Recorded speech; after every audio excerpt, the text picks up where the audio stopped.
Hello all and welcome to my channel in this subject of operations research. In this video, I will explain two-phase method to solve a minimization problem in a linear programming. So let's start. A minimization problem looks like this. Minimize z is equal to 5x1 plus 3x2 subjected to 2x1 plus 4x2 is less than or equal to 12. 2x1 plus 2x2 is equal to 12 and 5x1 plus 2x2 is greater than or equal to 10. Where x1, x2 are greater than or equal to 10 is the non-negativity restriction. So the first step will be to convert the given problem into standard problem. And for that, what will we do? In the first constraint, we will add a slack variable S1. In the second constraint, we will add artificial variable A1. From the third constraint, we will subtract S2, that is surplus variable from the left-hand side, and add artificial variable A2. The need to add artificial variable is explained in my earlier video. I will put a link in the description. You can go through it. Here the basic variables are S1, A1 and A2, and the initial basic feasible solution is S1 equal to 12, A1 equal to 10, A2 equal to 10. Also note that since it is a minimization sum, here we have plus A1 and plus A2. Had it been a maximization sum, we would have written minus A1 and minus A2. Okay.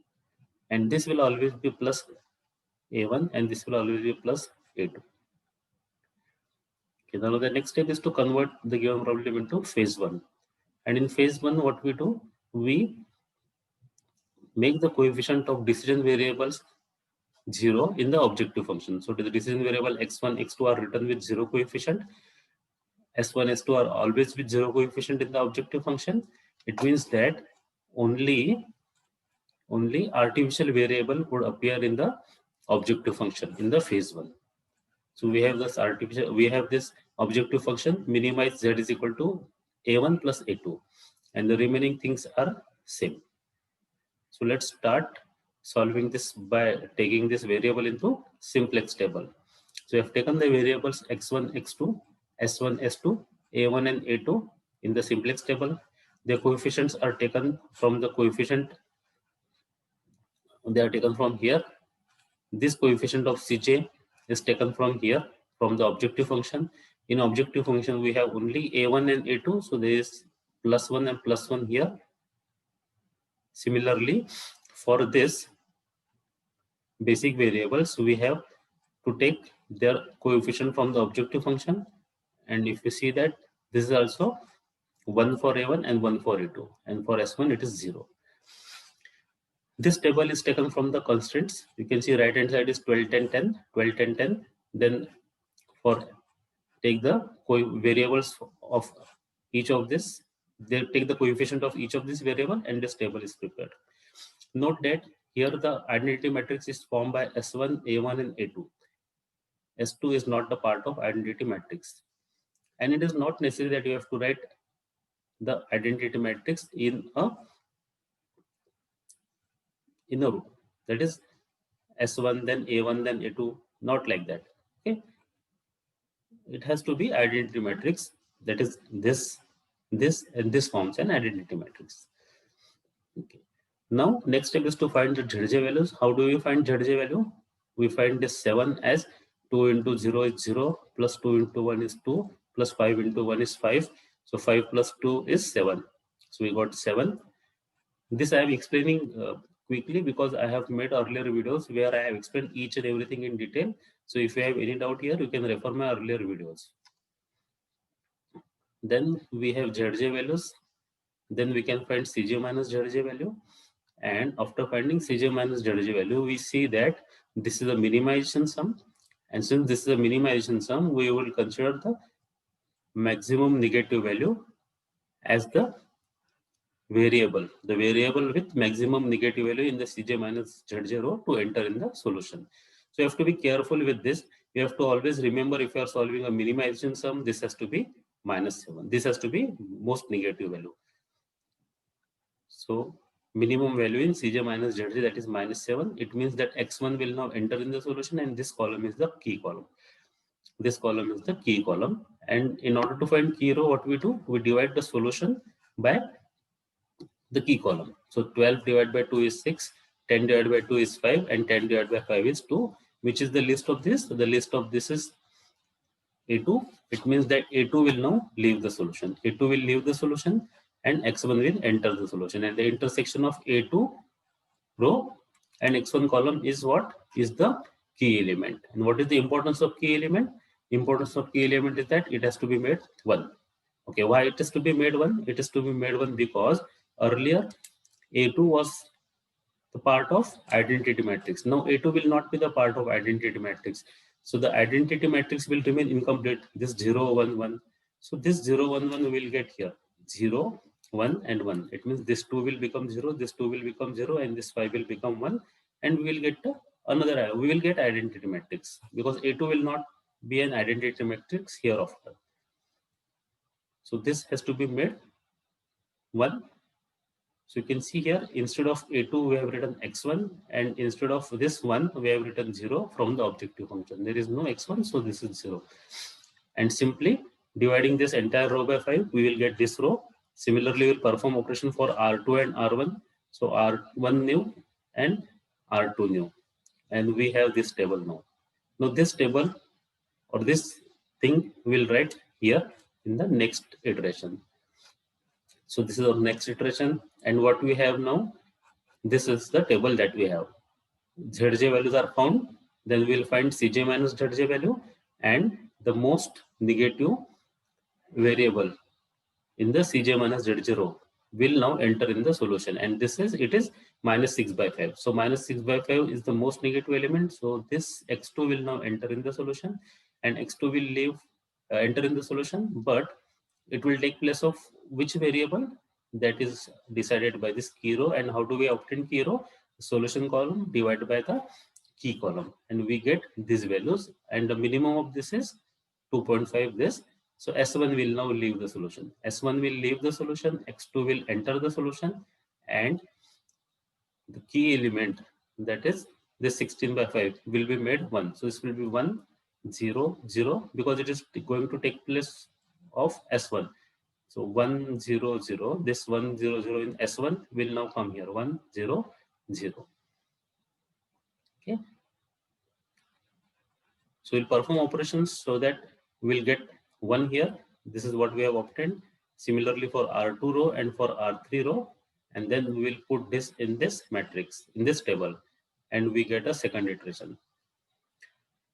This is the second iteration, and we find that now this is the only negative value, and this S2 will now enter in the solution. Okay. Another thing to be noted in the Cj minus Zj row is we have 0, 0, and 0 for X1, X2, and A1. Why? Because X1, X2, and A1 are already the basic variables, or already in the basic, or already in the solution. Since they are in the solution, so we have 0, 0, and 0 here. It means that they are already in the solution, and they will now not enter in the solution. So we have to get 0, 0, and 0 here. What is the value of Z? Z is still 0. So we got this minus 1 by 4. This is the key column. This is the key column. And then we have identified key row. Key row is identified as this 12. This is 20. This is 12. And this is negative, which is not computed. So the ratio, minimum ratio is here. That is for A1. And now A1 will now leave the solution. A1 will now leave the solution. And instead of A1, who will enter the solution? S2 will enter the solution. And which is the key element? The key element is this 1 by 4. This 1 by 4 is the key element. So it should be made 1. So you can see here A1 has 0, 1, 0, which is A1 is now not the basic variable. New basic variable will be S2. So S2 should have 0, 1, and 0 in R1, R2, and R3 respectively.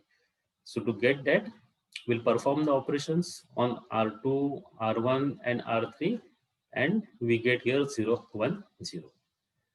So now here we do not have any artificial variable. As we do not have any artificial variable in this table, you can see that there is no artificial variable in the table. So what we can do? Just a minute. As there is no artificial variable in this basic, the phase 1 ends. So this is the end of phase 1. Now this value or this table is the table for phase 2. This table at the end of phase 1, this will form the initial table for phase 2, and we will make one more change in the phase 2 that we will see here in the C0. And what is that? See, now these values are as it is.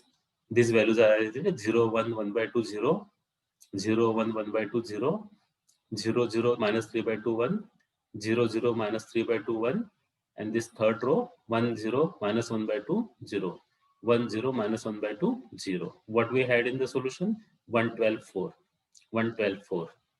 What are this? X2, S2, X1. We have kept it same, X2, S2, X1. But see here, this is 0, 0, 0. In the phase 2, it will not be 0. For X2, we have 3 as the coefficient in the objective function, and for X1, we have 5 as the coefficient in the objective function. So this will be 3, this will be 5. Similarly, the Cj minus Z0 will change accordingly. And there is no need to write A1 and A2. A1 and A2 column can be skipped hereafter. Okay, so we'll start with the finding. We start with finding the value of Zj. We got the value of Zj. We got the value of Cj minus Zj, and we see that here there is no negative element, or there is no value which is negative to enter in the basic. It means that as we are not able to find a negative value, the iteration will stop here. What is the value of Z? Z is 23. Why? Because X2 is equal to 1, X1 equal to 4, and we have Z is equal to 23. So all entry under Cj minus Zj are positive or 0, and there is no negative value under Cj minus Zj, no entering variable. Since it is a minimization problem, the iteration stops. You have to remember that we are solving a minimization problem, and this is 1 that is positive, so iteration will stop, and we have reached the optimum solution. And what is the optimum solution? Z is equal to 23. So you can see here how the value of Z is computed. X1 equal to 4, X2 is equal to 1. S1 is not there in the solution, so S1 is 0 and S2 equal to 12. Let me show you again. There is no S1 in the solution. S2 equal to 12, X2 is equal to 1, X1 equal to 4. So these are the values. And when we substitute these values in the objective function, 5x1 plus 3x2, 5x1 plus 3x2, S1, S2 are always with 0 coefficient. So we have no interest in their values. S2 is 12, we are not interested. We are substituting here the value of x1 equal to 4, x2 is equal to 1, and we get Z is equal to 23. And this solves the problem by two-phase method. So it is very much similar to a minimization problem that we have solved where when we have not used the two-phase method, we have used the simplex method. So it is very much similar to that. And you have to remember that this is a minimization problem. So you have under Cj minus Zj, you have to consider the minimum value to enter in the basic. And in the ratio column, there also it should be the minimum value, minimum positive value. 0 is also a minimum positive value. Okay, so we'll stop for this. We'll stop in this video. In next video, I will explain how to solve a minimization problem by considering it as a maximization problem. Thank you.